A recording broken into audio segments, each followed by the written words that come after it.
Suspense. And the producer of radio's outstanding theater of thrills, the master of mystery and adventure, William N. Robeson. It is said, revenge is sweet. But is it? Can the eye of your enemy restore your sight? Or his tooth chew your daily bread? Or his life resurrect your beloved dead?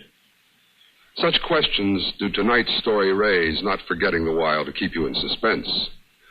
Think about them as you listen, and listen well, as Myron McCormick stars in Madman of Manhattan, which begins in just a moment. Welcome, William Bendix. Nobody can act up to par with a nasty cold. I check my cold distress the fast way, with 4-way cold tablets. Yes, tests of 4 leading cold tablets proved 4-way fastest acting of all. Amazing 4-way starts in minutes to relieve aches, pains, headache, reduce fever, calm upset stomach, also overcomes irregularity. 4-way's the fast way to relieve those cold miseries. Then you feel better quickly. 4-way cold tablets, only 29 and 59 cents. Here's a word about another fine product of Grove Laboratories. Had dandruff for years? Now get rid of it in 3 minutes with Fitch Dandruff Remover Shampoo. 3 minutes with Fitch regularly is guaranteed to keep unsightly dandruff away forever. Apply Fitch before wetting hair. Rub in 1 minute. Add water. Lather 1 minute. Then rinse 1 minute. Every trace of dandruff goes down the drain. 3 minutes with Fitch, embarrassing dandruff's gone. Fitch can also leave hair up to 35% brighter. Get Fitch Dandruff Remover Shampoo today. And now, Madman of Manhattan, starring Mr. Myron McCormick. A tale well calculated to keep you in suspense.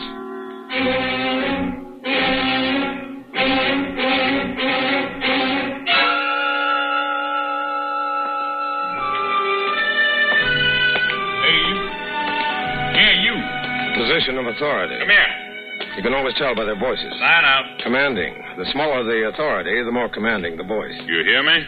Yes, sir. Sign out, you said. Here? Right below where you signed when you came in. What? Oh, perfect forgery. Beg your pardon? Oh, I mean your signature's an almost exact copy. You object? No, sir. Do you think you're talking to one of your, lunatics upstairs? No, sir. Sir. Always call me sir. I enjoy being called sir. Good night. Good night, Mr. Westland. Sir. Walk slowly. No need to hurry. No need at all. That's right. Light a cigarette. Must be some in the pockets. Yes. What brand did Mr. Westland smoke? Excellent. Light it.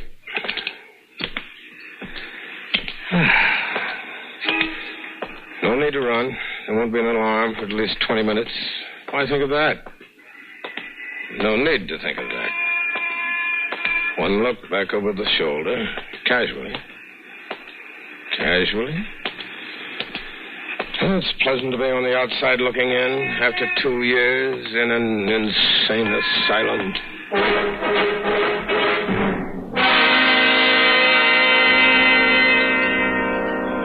And now what do you have? This is a restaurant. Are you kidding? And you're a waitress. Lovely waitress. Look, do you or don't you want something to eat? I'd much rather look at you. Look, mister. I'm going to take you out of all this. Oh, sure. Furs, diamonds warm against your skin. Hey, let go my hand. Your name is Fay. I see it embroidered on your uniform. Fay. Mm-hmm. Now, Fay, listen to me. The manager's looking over here. I'll tell you something you can tell to your children. To your children's children and their children's children's children. A comedian. Now, listen, this will be the biggest thrill of your life. I just escaped from Bellevue. What? I'm Lacey Abbott. Been in the psychopathic ward in Bellevue for 2 years.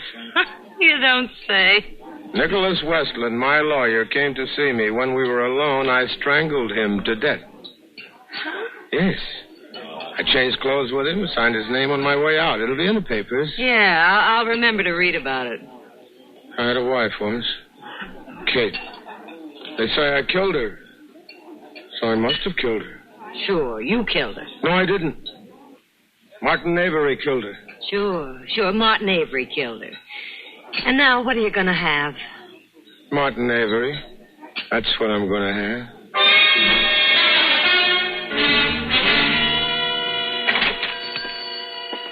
Anyone minding the store? I'm coming. Oh, hello, Pop. Well, what do you want? Got something you want to hawk? Don't bother me with it. Everybody's selling. Nobody's buying. You got me wrong, Pop. I'm a buyer. I want to buy a .45 automatic. Got a permit? No. You from the police? Nope. Got any identification? Yeah? Lawyer, huh? That's right.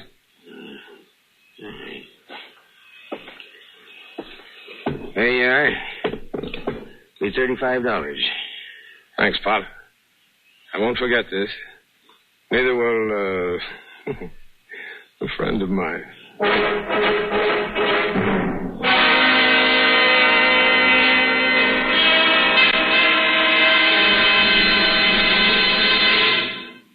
In a moment, we continue with the second act of Suspense. With your permission, we'd like to talk shop for just a moment. CBS Radio Shop. Recently, one of the foremost publications in the broadcasting field polled 465 critics and editors. The question, which radio network programs do you rate tops? When the answers from these 465 experts were tabulated, the final ratings were overwhelmingly one-sided. Total honors accorded CBS radio programs exceeded those of all the other networks combined. Let's put it another way. The final verdict of hundreds of critics, reviewers, and editors was that CBS Radio had more top shows than all other networks put together. CBS Radio was pleased, naturally, at the result of the poll, but not surprised. Great programming is no accident. It's long been a policy of this network to devote every effort to maintaining the highest broadcast standards. Whatever listening fare is for you, you can be sure you're hearing the best when you're tuned to CBS Radio. And now, starring Mr. Myron McCormick, Act 2 of Madman of Manhattan.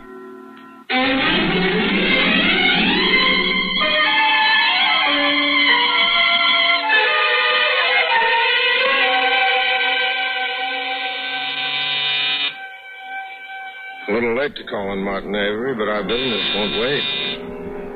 May I blow your brains out, Mr. Martin Avery? Thank you, sir. How do they say it in the movies? Do you want it in the belly or the back? Your choice, Martin. Your choice. Lacey. May I come in? Lacey, you're in Bellevue. But you see, I'm not. They'll find you. They'll find you first. I don't expect anything from you, Lacey. You're a sick man. I feel sorry for you. I have my wife and child, my son, here in the apartment, so put that away. This gun?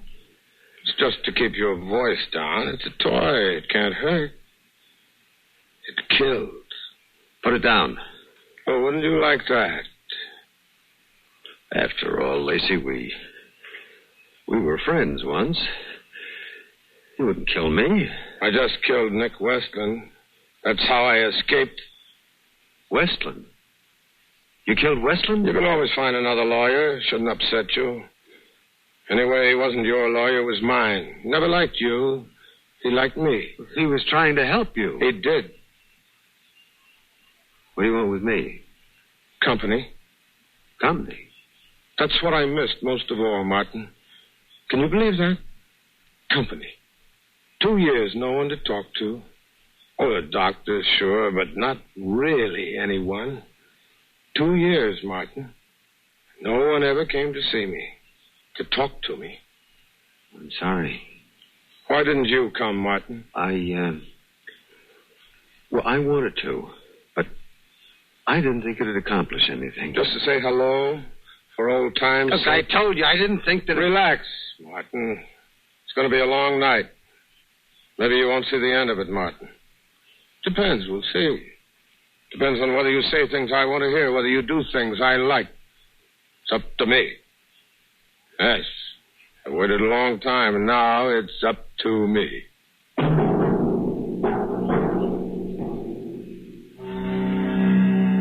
Look at him. Look at Martin Avery. Standing alone in the study of his Better Homes and Gardens apartment. Alone with only me to keep you company. Yes, everything must be going exceptionally well for you. Everything must have paid off for you. But I notice as I move about the study, turning off the lamps, that there's a trace of perspiration on your forehead. Does it affect you? Just a little? Being alone with a madman and a gun at night? What's taking place behind the steady eyes, Martin? You thinking? That would be fatal. That was my mistake, thinking too much. Watch me, Martin. That's right. Never take your eyes from me. I want you to keep watching me. For then you can't help but think about it. What did you say? I want you to think about it. Think about what? Whatever comes into your mind as you watch me. The police will come here looking for you, Lacey. Police? You know that. Why should the police want me? Well, you killed a man. Yes, but you killed a woman. Now, Lacey, I can help you. I'll get you some of my clothes. Call a cab, get you to a small hotel somewhere where they won't recognize you or care if they do. Now, don't talk to me like that. Everybody talks to me like that. You just come along with me. We know best. Lacey, it's just a matter of time. Remember, Martin, I'm crazy. I'm not responsible for what I do. You're as responsible as anyone. You know what you did when you killed Westland. Now you're saying I'm not crazy? You know what I mean. I'm either responsible or I'm not. If I'm responsible, then I'm a murderer. If not, then Nicholas Westland's death was an unfortunate accident. But the question of my responsibility was all taken care of in court 2 years ago, remember? You testified against me? I told the truth. Did you? Yes. I was the only one that knew you were lying, Martin. You knew I told the truth. Where are your wife and your boy sleeping, Martin? Answer it. Go ahead, but hold the receiver up so I can hear. Go ahead. Hello. Mr. Avery? Yes. This is Lieutenant Creekmore, police. What is it, Lieutenant? Is everything all right up there? Yes. Everything is all right. You sure? Yes. Have you heard that Lacey Abbott escaped from Bellevue tonight? Yes, I heard. Then you know about Nicholas Westland. Yes. Poor guy never had a chance. We thought Abbott was getting better, but... Yes. Too bad. The reason I called you, you know how Abbott feels about you. He may try to get you. You think so? He might try, but you don't have to worry, Mr. Avery. I have 4 of my best men covering the front and rear entrances to your apartment house. Well, If he shows up, we'll get him. Good night. Aren't we fortunate in having such a solicitous police force? Look, Lacey, let me get you out of here. You go down to the second floor landing, and I'll call the men up from downstairs and tell them you're up here. See, that'll give you a chance to get out. You didn't answer my question, Martin. Where are your wife and son sleeping? In the back bedroom. Through that door and? Straight back. Down the hall. And the nursery? Look, why do you... The nursery. Just half of the bedroom. Does she have black hair? Like Kate? No. She's brown hair. It's almost blonde. How old's your boy? A year and 6 months. Yes, I remember. Someone told me you were married while the trial, my trial, was in progress. Yeah, that's right. 1 year for the trial, 2 years in the insane asylum. I wish there was something that... Oh, there is. All right, what? Just tell me. Why did you kill my wife? Tell me. No, be quiet. You'll wake him. Let me tell you a little story, Martin, a fantasy, a bedtime story. Listen to me. Once upon a time, there were 2 men who went into business together. Things went pretty well. The business prospered and things looked pretty good. Everything was 50-50. Each partner had 50% of the stock in the company. That's fair enough. Then along came a big bad menace. A corporation that wanted to buy them out at a nice, round, fat figure. One partner wants to sell, the other partner no. The partner that said no had a wife. Let's call her Kate. And it seems his stock was negotiable in Kate's name as well as his own. If you don't... Shut up. The partner that wants to sell, that's you, pulls a fast one while I'm out of town and gets Kate to sign away everything. But before I got back, she saw what you were doing. And right there, was where she disappeared. No. And I wonder who it was that saw to it. I wonder who it was that killed her. You're still out of your mind. It's just a fantasy, Martin.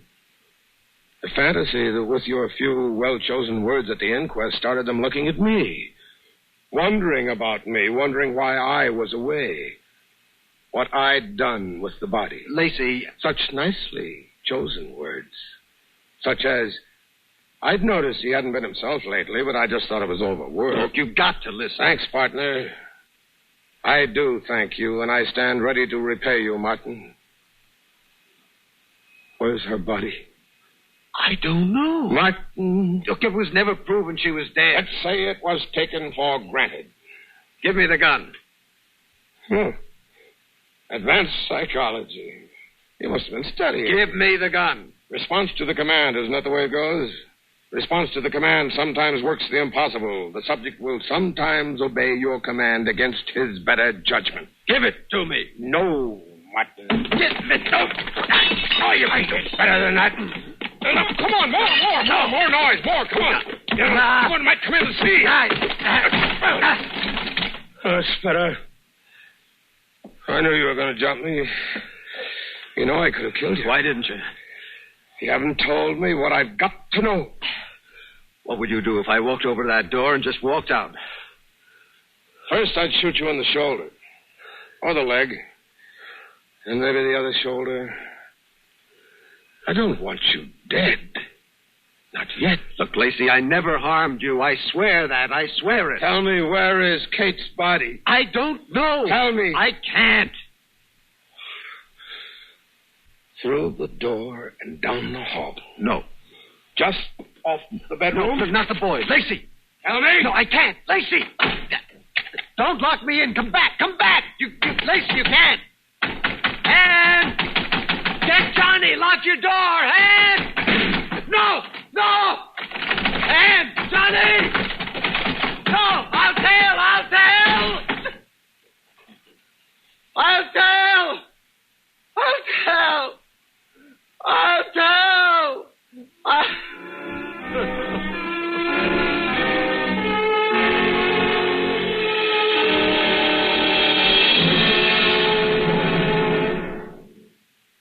In a moment, we continue with the third act of Suspense. A word of advice for those of you who suffer from acid indigestion, heartburn, or gas. Do you know about the little white tablets in the little green pocket roll? Just a-waiting for the moment when you need 'em to bring your acid indigestion under control. Tums are the little white tablets in the little green pocket roll. Tums for the tummies, T-U-M-S. Bring relief quicker than you'd ever guess. Best for any kind of acid distress. Keep 'em handy in the pocket roll.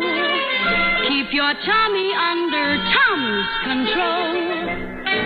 The modern Tums formula has never been surpassed for effectiveness. Always carry Tums, 10 cents. 3-roll pack, $0.25. Or get the new 6-roll Tums pack with free metal carrier, only 49 cents. And now, starring Mr. Myron McCormick, Act 3 of Madman of Manhattan.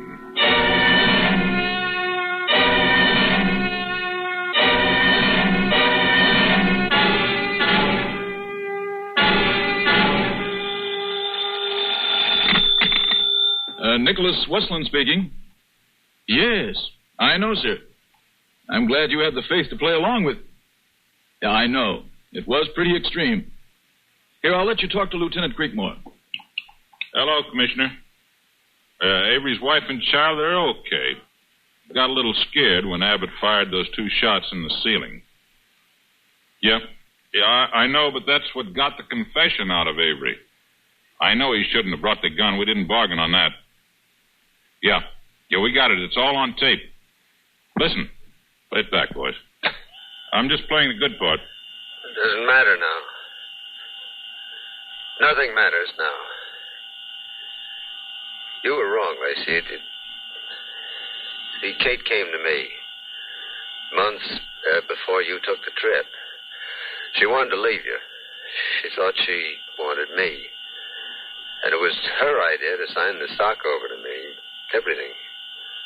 And I kidded her along. Why not? And then when you were away, she signed the stock over. She found out about Anne and me. It doesn't matter now. I tried to talk to Kate. Argument. We had a fight. I didn't mean it. It was an accident. I killed her. I fixed it so they'd suspect you. That wasn't hard. It was better than I thought. You seemed to be out of your mind. Where did you put her? I kept... That's nothing. Until they... You get it? Yeah, well, we'd never have cracked Martin Avery any other way. They wanted to release Lacey Abbott 6 months ago. Said he was as sane as I am, but I'm glad we waited till he had this worked out in his head. Yeah, you'll have my full report tomorrow. Good night. And thanks, Commissioner, for letting us try it. Well, Lacey, you should be feeling pretty good about all this. Your plan worked out great. You're clear. What difference does that make? He said Kate came to him. Kate came to him.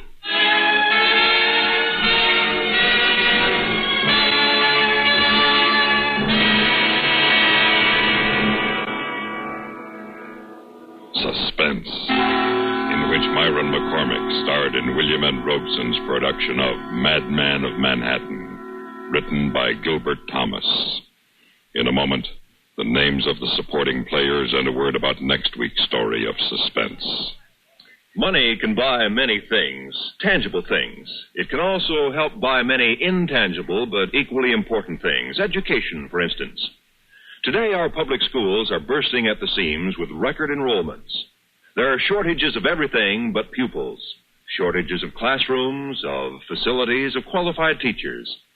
New funds must be found to help relieve the pressure on our public school systems if the nation's youngsters are to receive the first-rate education they need. They must not be threatened by second-rate standards. We must face up to the fact that better schools cost money. Let's raise our sights and re-examine our standards.